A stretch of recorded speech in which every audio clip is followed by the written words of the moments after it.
Y vamos a detenernos ahora un rato a charlar acá en el estudio con representantes de la comunidad de las personas con discapacidad, de quienes le prestan atención, de los que hacen el traslado, de las personas con discapacidad también propiamente dicho, porque hoy hay una movilización nacional que arranca también en la Quinta de Olivos ahora a las 10 de la mañana y va a tener también otros momentos a lo largo del día en todo el país. Creo que es una segunda movilización de la comunidad del mundo de la discapacidad porque están en guardia en un contexto de un gobierno con un fuerte recorte y una posición de mirar por lo menos de reojo y con mucha desconfianza a todo ese mundo. Hubo un intento en su momento de cambiar la regulación, eso para mí producto de la primera movilización y de la reacción quedó frenado y hoy se vuelve a convocar esta movilización importante desde la Quinta de Olivos a las 10 de la mañana, como pocas veces toda esta comunidad moviéndose porque ven recortes muy fuertes en las prestaciones, dificultades en los pagos, en un sector que siempre atravesó problemas. Yo lo conocí, qué sé yo, el año pasado me contactaban todos los prestadores por las demoras que había en la forma de pago, las bicicletas eternas, las demoras que la obra social, que la agencia, que el tesoro, pero ahora estás un paso más allá ante la posibilidad de un ajuste que deje mucha gente afuera sin la pensión correspondiente, así que ya los voy a saludar, o si quieren preséntense ustedes porque yo voy a meter la gamba con los nombres, con los cargos, y esto lo podemos solucionar de arranque, así que adelante. Muy buenos días, soy Juan Pérez Brancato, presidente de la Asociación de Transportistas ATA de Cádiz de Buenos Aires. Bien, vos te dedicas obviamente al traslado de una persona con discapacidad a su terapia, a su tratamiento, al colegio. Exactamente, a terapias, Bien. Colegios, centro de días. Bien, ese es Juan.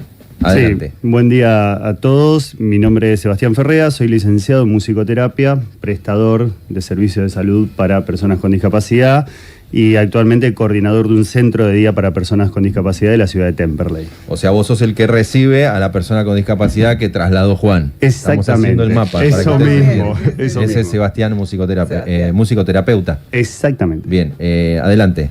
Bueno, mi nombre, ¿qué tal? Gracias por la invitación. Por favor. Mi nombre es Natalia Rodríguez, yo soy persona con discapacidad, tengo una discapacidad visual y soy parte de una asamblea de discapacidad y de una red en discapacidad, digamos, de una manera más militante. Bueno, sí, voy a ir en orden de acá para allá.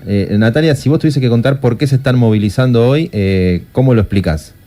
Mira, porque hay demandas primero que son históricas de la comunidad. Por ejemplo, hoy una de las demandas es que las personas con discapacidad exigimos un cupo laboral que es del 4% en el Estado Nacional y que está cumpliéndose hoy en día en un 1%, digamos.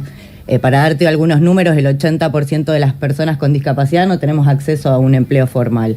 Entonces, la demanda del cupo laboral es una demanda que está hoy entre las convocatorias, también una asignación universal por discapacidad, no ya solo el otorgamiento de pensiones no contributivas, y después por el recorte que están sufriendo los trabajadores en cuanto a las prestaciones que vienen llevando adelante en el sector, que vienen muy tercerizados y muy precarizados en sus convenios, digamos, en su forma de contratación, pero también con un ajuste y un recorte hacia el sector de la discapacidad que hoy leía un informe de la Asociación Civil por la Igualdad y la Justicia, ASIG, que decía que hay un recorte del 30% este año de su ejecución en todo lo que son prestaciones de discapacidad, ¿no? Entonces, el gobierno suele tener un discurso, y me interesa ver cuál es la respuesta. Por ejemplo, publican en Twitter gráficos con el aumento de las personas con discapacidad que reciben algún subsidio y ponen,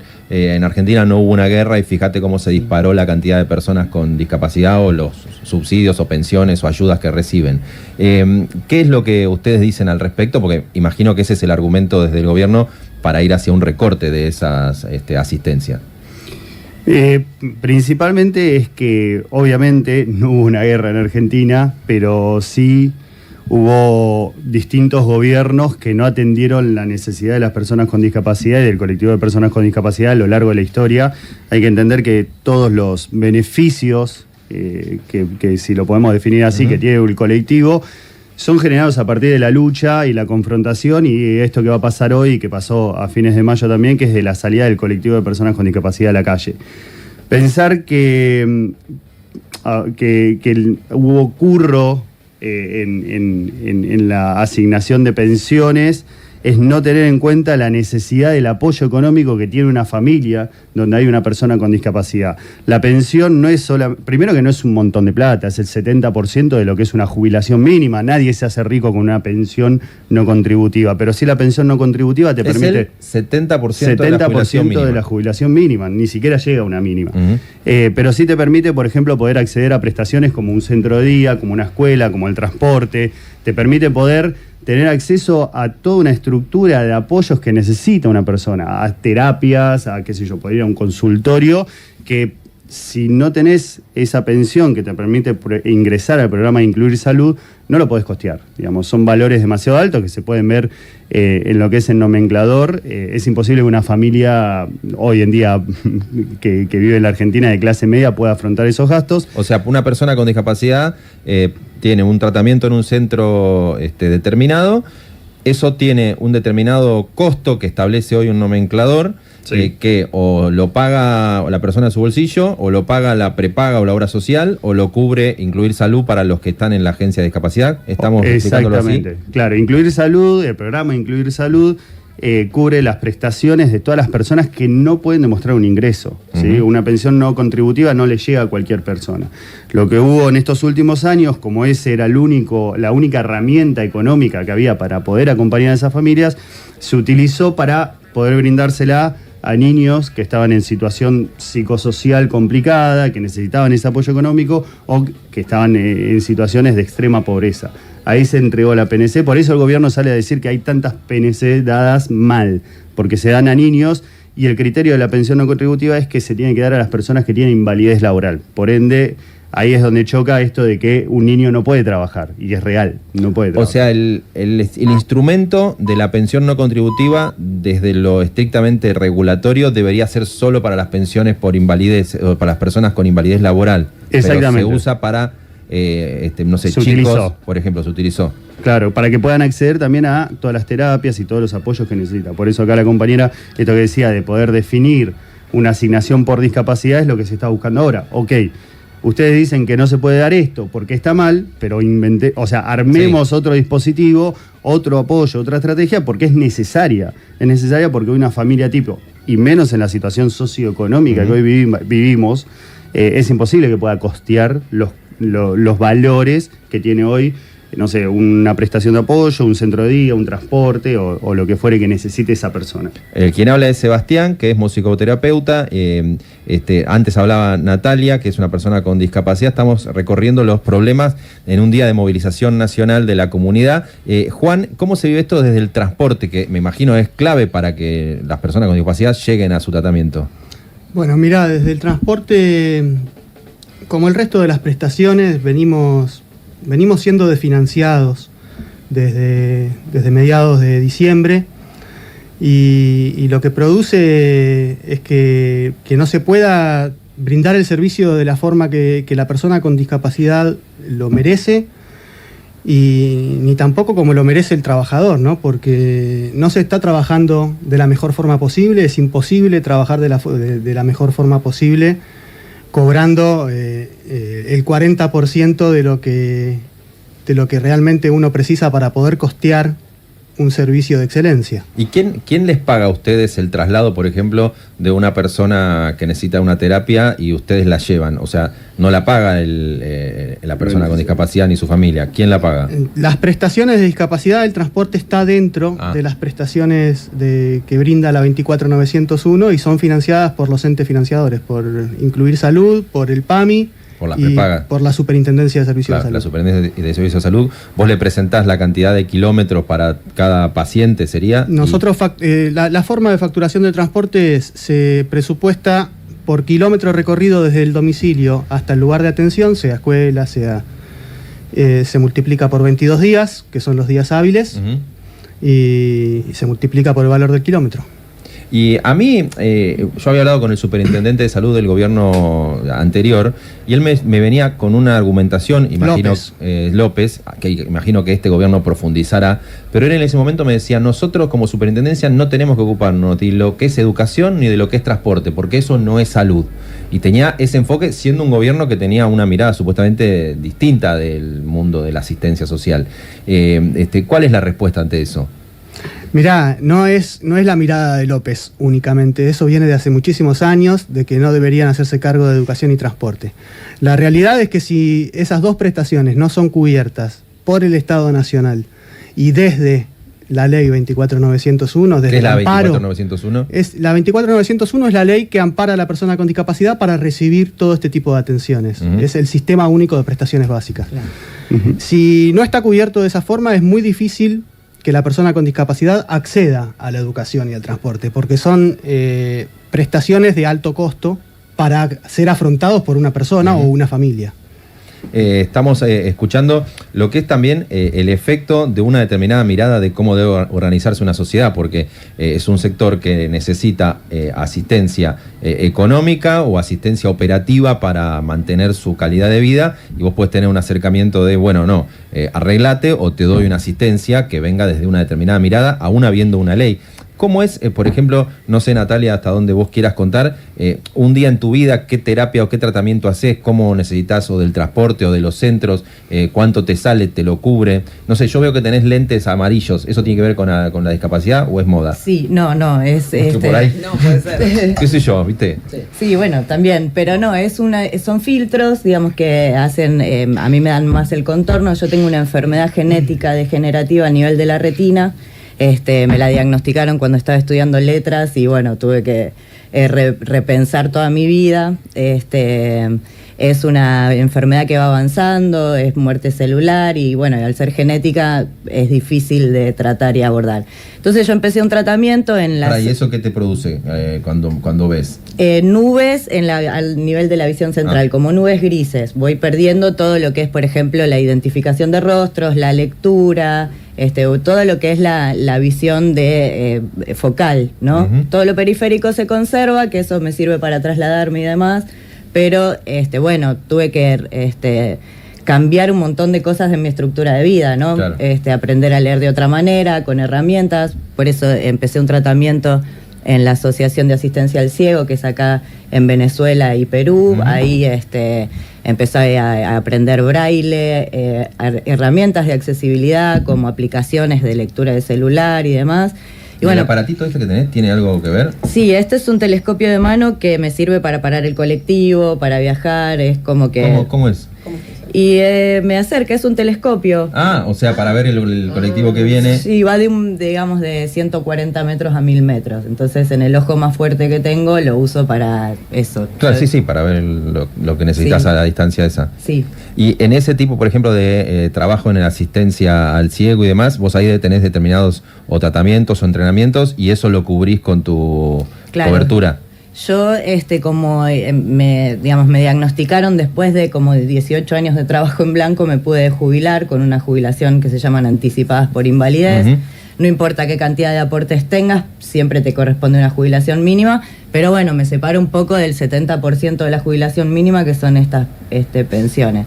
Y a partir de ahí, bueno, empecé toda la rehabilitación. Este centro tiene terapia ocupacional, siempre musicoterapia es muy importante, psicología para atravesar el duelo, digamos, y bueno, y distintas herramientas de transporte. Aprendí a usar el bastón verde, aunque bueno, ahora lo tengo medio roto. Claro, el bastón verde, la gente tiene que saberlo, indica como una cierta disminución visual. Claro, uno blanco está acostumbrado es ceguera. Blanco ceguera, el verde, sabés que la persona ve, pero tiene algún tipo de disminución. Sí. Desde el mundo de la... Primero, ¿podés contar en una línea qué hace un musicoterapeuta? Y después, ¿cómo está hoy la situación de pagos? O sea, ¿cuánto cobras o cuánto te pagan por la atención de una persona o por un tratamiento? ¿Y en qué situación está un centro en este contexto? Bien. Habla Sebastián, que es musicoterapeuta. Y es muy difícil definirlo en una línea, pero voy a hacer mi mejor esfuerzo. La realidad es que en un espacio musicoterapéutico siempre se trabaja todo lo que tiene que ver con las capacidades emocionales, las capacidades sociales, las capacidades ocupacionales que necesite trabajar una persona a partir de lo que se genera en las experiencias sonoro-musicales. ¿Sí? No solamente trabajamos con música, no es poner música, escuchamos, y si necesitamos relajarnos, claro, escuchamos música tranquila, y si necesitamos activar música, no es solamente eso, puede ser eso, pero no solamente eso, sino que es mucho más amplio. Y nosotros, como especificidad, tenemos esta capacidad de poder trabajar con la música, cuestiones que tienen que ver con aspectos personales o emocionales, o sus capacidades o sus dificultades que tenga una persona en el espacio de musicoterapia. ¿Cómo están sosteniendo los centros de atención? En esa parte. La realidad que, como contábamos antes de salir al aire, está bastante complicada la situación. Hoy los costos, o sea, hay que entender que, por ejemplo, cuando uno es prestador en el área de discapacidad, esto es histórico, nunca trabajas y cobras. O sea, siempre tenés que entrar en la cadena de pagos, que por lo menos mínimo, por una cuestión administrativa y de idas y vueltas de presupuestos, facturas y demás, y toda la vuelta que tiene administrativa, son 2 meses de cobro. Eso fue históricamente así. Históricamente, imagínate que en periodos inflacionarios como los que veníamos o estuvimos en otros momentos, ha sido muy difícil, porque cuando vos tenías un aumento, lo cobrabas a 2 meses y a los 2 meses ya la inflación te lo había comido y era imposible. En situaciones como esta, donde la inflación está más planchada en estos últimos meses, igual los aumentos que viene dando el directorio, que es quien define los valores del nomenclador de cada una de las prestaciones, son magros, no llegan ni a cubrir la mitad de lo que serían los valores de inflación que viene dando en estos últimos meses. Por ende, la situación es crítica, porque vos, a la par de eso, tenés en cada institución, por ejemplo, hay un grupo de personas trabajando. Esas personas están asociadas a algún tipo de entidad, sea sindicato o lo que fuere. Entonces, vos de repente tenés que cubrir un aumento del valor del sueldo del personal, aunque este año no hubo tantos, pero sí se da, y lo tenés que hacer con el mismo ingreso.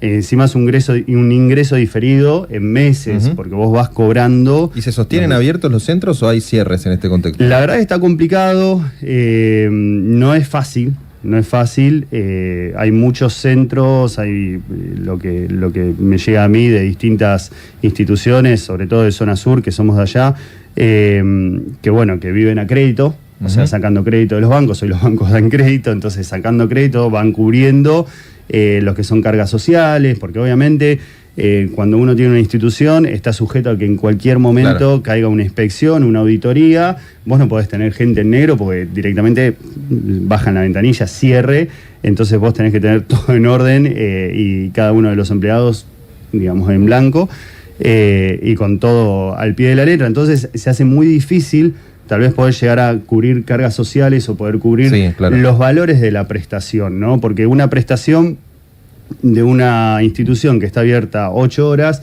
incluye comida, incluye un espacio de enfermería para tratar cualquier cuestión, incluye gente que esté dispuesta a poder acompañar las necesidades de cada una de las personas, y no son instituciones chicas, estamos hablando de instituciones de más de 50, 60 personas, y vos más o menos necesitas mínimo 2 o 3 personas cada 10 personas con discapacidad.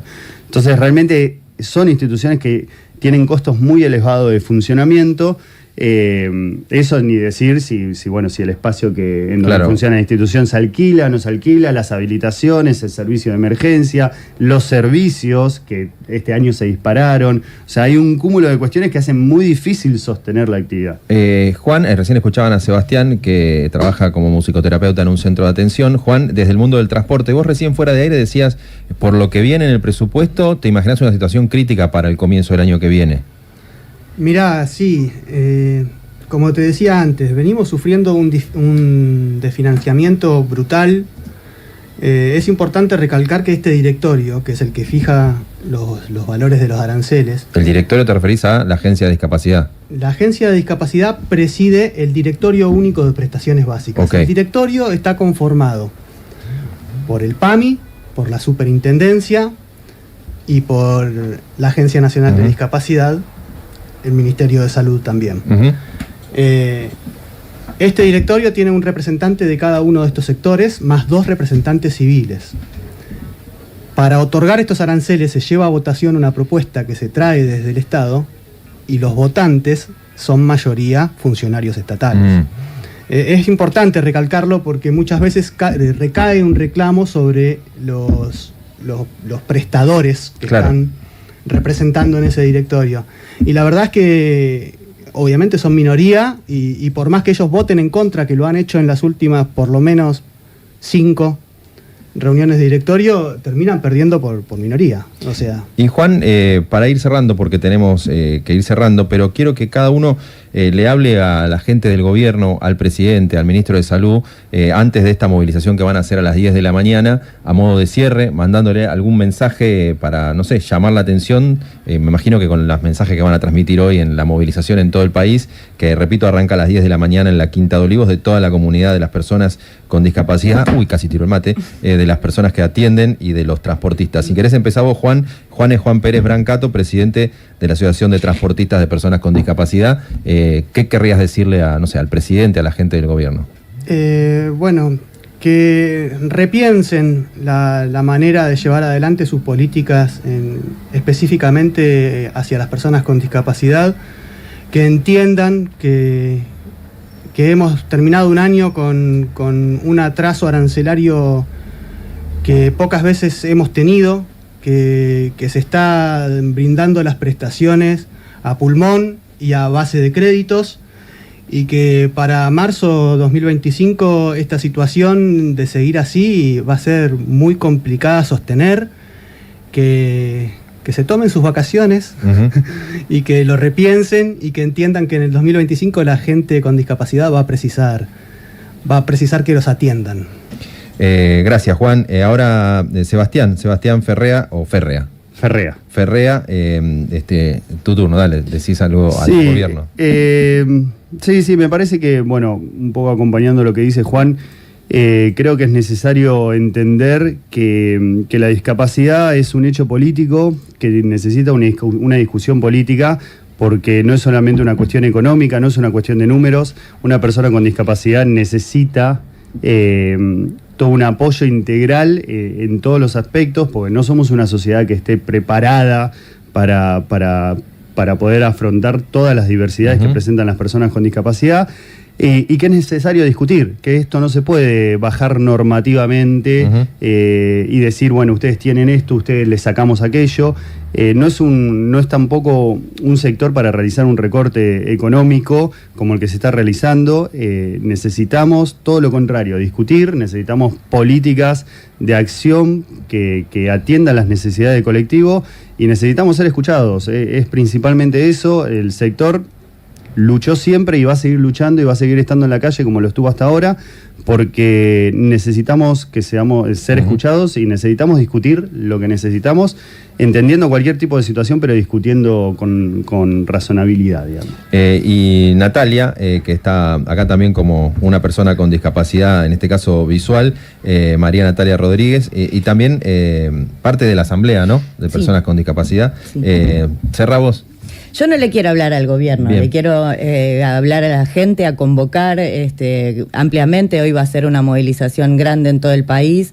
La perspectiva de discapacidad es una perspectiva social, basada en derechos humanos. No le estamos pidiendo nada a nadie, pero bueno, somos producto de, digamos, la discapacidad se le llama así porque no es una característica personal, sino son las distintas barreras que se imponen socialmente, barreras de accesibilidad, barreras que tienen que ver con nuestros recursos. Y bueno, efectivamente siempre hubo una puja distributiva. Yo creo que plata hay, el problema es para qué se usa. Y nosotros vamos a seguir organizándonos, velando por nuestros derechos. Es una sociedad que tiende a la discapacidad. Hoy están los trabajadores del subte peleando contra el asbesto, ¿no? En una producción donde te lesiona, las medidas extractivistas te destruyen también. Si vamos a seguir poniendo la atención en cómo fugar esos recursos y cómo seguir lesionando a una comunidad, o si efectivamente vamos a salir a coordinar con los jubilados que están peleando, con las universidades que están peleando, con esta perspectiva transversal que planteaban también mis compañeros. Entonces, llamar ampliamente a la movilización, que estas medidas tengan una continuidad, ¿no? Que no es que esperemos mucho más para para salir. Y que bueno, que ya está, que están las centrales sindicales también, ya que están ahí, que pueden velar también por nuestros derechos y demás, convocar a que esto también sea con un paro nacional, ¿no? Muchísimas gracias por haber venido, les agradezco. 10 de la mañana en la Quinta de Olivos se moviliza y en todo el país la comunidad de personas con discapacidad. Gracias. Vamos